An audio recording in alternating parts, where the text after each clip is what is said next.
Okay, hi everyone and welcome to this video. My name is Ross and today we're going to talk about how to avoid sprawling sentences. Now here I mean sentences that emerge when writers try to fit in too many ideas at once, when they don't articulate those ideas very well, when they lose track of which ideas they want to focus on, and when they use too many words to get those ideas across. Now, a sprawling sentence can overwhelm your reader, confuse them, and make them mentally switch off. So what we're going to do in this video is look at some tips to help you ensure structure and clarity in the sentences that you write. And we're going to kick things off with a task, a fairly simple one. On the next slide, I'm going to show you a sentence, and all I want you to do is pause the recording and read that sentence out loud. And afterwards, I'm going to give you a couple of questions. Okay, so here we go. Here's your sentence. Read this out loud and come back when you're ready. Okay then, welcome back. So now I'm going to ask you those questions. The first question then, while you were reading this sentence, did you begin to run out of breath anywhere? Now, if you're anything like me, you will have begun to run out of breath somewhere during that sentence, and more likely than not, it was towards the end of this part highlighted in blue. And that's important because any time you read a sentence out loud and you find yourself running out of breath, it usually means that anyone reading the text normally is going to be mentally overwhelmed at around about the same stage. Okay, our second question then. While reading this sentence, did you begin to trip up anywhere? Was there any point while you were reading that you found yourself having to stop and start again? And again, if you're anything like me, you will have begun to trip up at some point during that sentence, and the most likely stages are probably at these relative clauses which are highlighted in blue.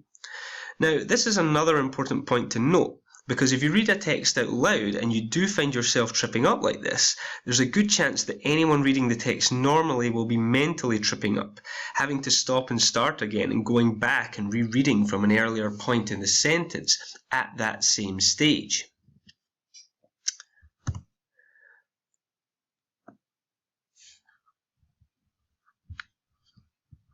So one of the best tips I can give you then is to read your own writing out loud to yourself when you're editing, because that is an excellent way of identifying problems.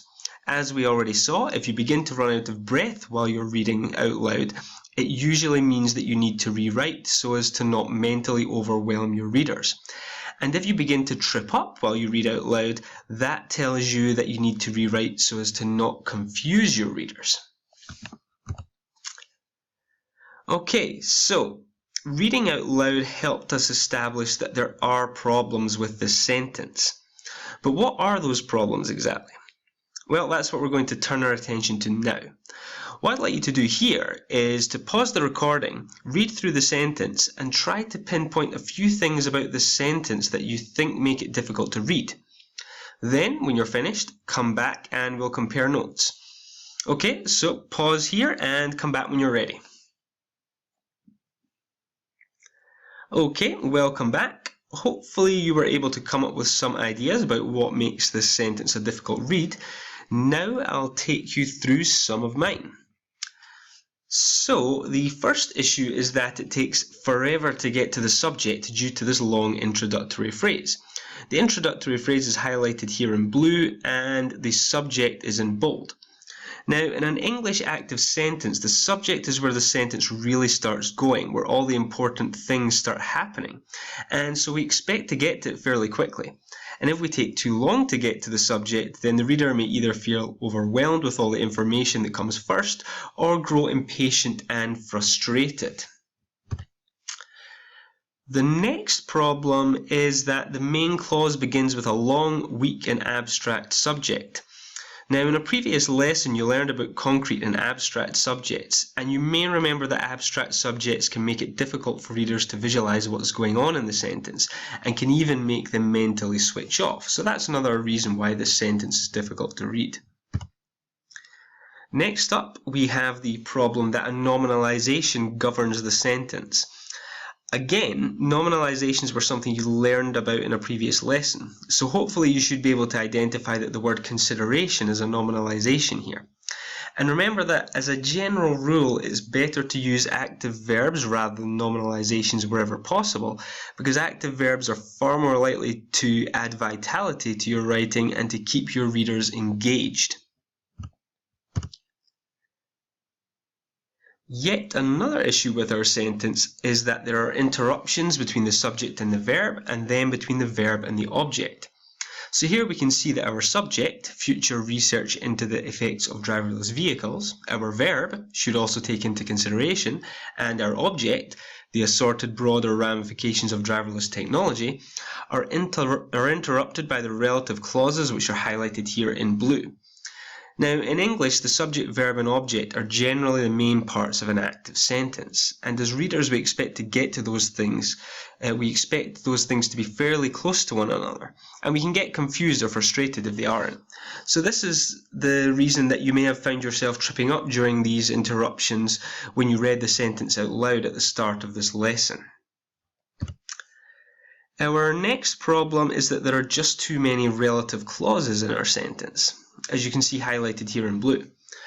Now, when you find yourself with too many relative clauses in your sentence, that's probably a sign that you've begun to lose focus and that you're overloading your readers by trying to fit too many ideas into one place. And it most definitely is a sign that your sentence has begun to sprawl and lose its shape. Now, the final problem with this sentence that I want to highlight is that it contains a lot of redundancy. So, from the lesson that we had on redundancy, you may have noticed that we have some modifiers, highlighted here in blue, that we could really do without. If we look further, we can see that a lot of the wording in the sentence is either repetitive or just plain unnecessary, and again I've highlighted this text in blue. Now, if we highlight both the redundant modifiers and the repetitive/unnecessary wording, we can see that a lot of the wording in this sentence is actually redundant. So what I would like you to do here is pause the recording, read through the sentence again, and work out why the text highlighted in blue is actually redundant. Okay then, so pause here and come back when you're ready. Okay then, welcome back. Hopefully you were able to identify why a lot of that text was redundant. Now, I'm going to highlight the point for you by simply removing the redundant wording. So, as you can see here, if we simply delete the redundant wording we highlighted earlier, we have a fairly serviceable sentence that carries more or less the same meaning as the original, and which reads, alongside the impacts that driverless cars may have on the road, research should take into consideration the legal, moral, economic and social implications. So hopefully this highlights for you again the importance of eliminating redundancy to avoid burying your point under a stack of unnecessary text.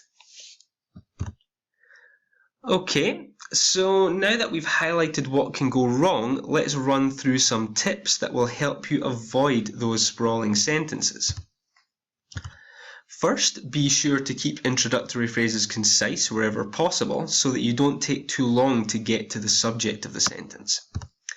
Next, use concrete subjects and active verbs wherever possible to keep your readers engaged. Keep the subject, verb and object close together so as not to confuse the reader by breaking up the most natural order of a sentence. And finally, eliminate redundancy to avoid making your reader work too hard to find the point that you want to make. Okay then, so now that you have the tips for avoiding sprawling sentences, let's try and put them into practice. Here we have our tips on the left and our original sprawling sentence on the right. For our last task in this lesson, I'd like you to pause the recording here and rewrite the sentence according to these tips. Okay, so pause here, then come back when you're ready. Okay, welcome back. Hopefully you were able to come up with a sentence that you're happy with. Now I'll just show you one possible answer. So here we have a sentence which reads, alongside the impacts that driverless cars may have on the road, researchers should consider the legal, moral, economic and social implications. And I hope you'll agree that this version is a lot more vigorous, concise and impactful, while still retaining the same basic information as the original. Well, that brings us to the end of this video. All that remains is for me to say thank you very much for watching, and on to the next task. Cheers!